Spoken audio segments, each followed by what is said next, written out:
नमस्कार दोस्तों, आज के इस वीडियो में मैं आप सभी के लिए पापांकुशा एकादशी का व्रत कथा लेकर आई हूँ। इस कथा के अनुसार एक बार कुंती पुत्र अर्जुन भगवान श्री कृष्ण से कहने लगे कि हे जगदीश्वर, अश्विन माह के कृष्ण पक्ष की एकादशी का क्या नाम है तथा इसके व्रत का क्या विधान है, इसका व्रत करने से किस फल की प्राप्ति होती है, कृपया यह सब विधान पूर्वक कहिए। भगवान श्री कृष्ण कहने लगे, हे कुंती नंदन, अश्विन माह के शुक्ल पक्ष की एकादशी का नाम पापांकुशा एकादशी है। इसका व्रत करने से सभी पाप नष्ट हो जाते हैं तथा व्रत करने वाला अक्षय पुण्य का भागी होता है। अश्विन शुक्ल एकादशी के दिन इच्छित फल की प्राप्ति के लिए भगवान विष्णु का पूजन करना चाहिए। इस पूजन के द्वारा मनुष्य को स्वर्ग लोक की प्राप्ति होती है।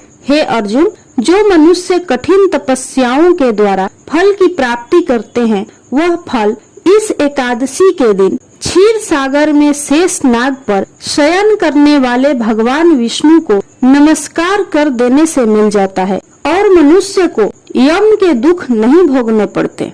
इस दिन मनुष्य को पापों से बचने का दृढ़ संकल्प करना चाहिए। भगवान विष्णु का ध्यान स्मरण किसी भी रूप में सुखदायक और पाप नाशक है, परंतु पापांकुशा एकादशी के दिन प्रभु का स्मरण कीर्तन सभी क्लेशों व पापों का शमन कर देता है। पापांकुशा एकादशी व्रत कथा के अनुसार प्राचीन समय में विंध्य पर्वत पर क्रोधन नामक एक बहेलिया रहता था।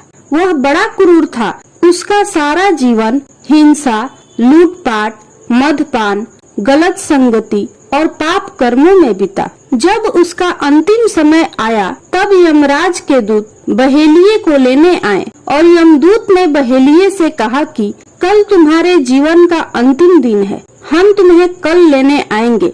यह बात सुनकर बहेलिया बहुत भयभीत हो गया और महर्षि अंगीरा के आश्रम में जा पहुंचा और महर्षि अंगीरा के चरणों पर गिरकर प्रार्थना करने लगा, हे ऋषिवर, मैंने जीवन भर पाप कर्म ही किए हैं। कृपा कर मुझे कोई ऐसा उपाय बताएं जिससे मेरे सारे पाप मिट जाएं और मोक्ष की प्राप्ति हो जाए। उसके निवेदन पर महर्षि अंगीरा ने उसे अश्विन माह की शुक्ल पक्ष की पापांकुशा एकादशी का विधि पूर्वक व्रत करने को कहा। महर्षि अंगीरा के कहे अनुसार उस बहेलिये ने यह व्रत किया और अपने द्वारा किए गए सारे पापों से छुटकारा पा लिया और इस व्रत पूजन के बल से भगवान की कृपा से वह विष्णु लोक को गया।